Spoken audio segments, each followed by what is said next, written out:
അത് അങ്ങനെ തന്നെ ക്ലോസ് ആവട്ടെ അല്ലേ, ബിക്കോസ് ഗേൾസ് അല്ലേ. ഒരു ക്വസ്റ്റ്യൻ ചോദിച്ചോട്ടെ. This is to the husbands.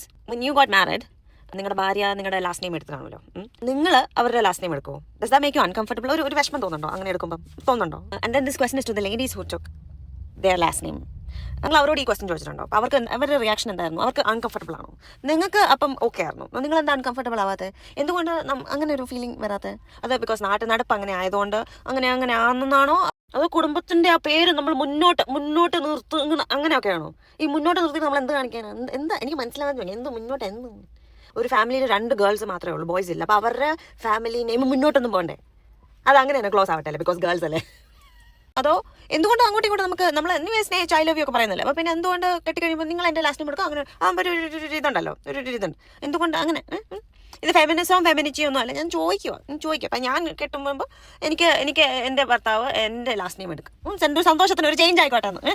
ഇത് ചേഞ്ച് നിങ്ങൾക്ക് അത് അൺകംഫർട്ടബിൾ ആയിട്ട് തോന്നുന്നുണ്ടോ? ബൈ ടാക്ക്. ഇതൊന്നും ഒന്നിനൊരു ഉത്തരം കാണത്തില്ല.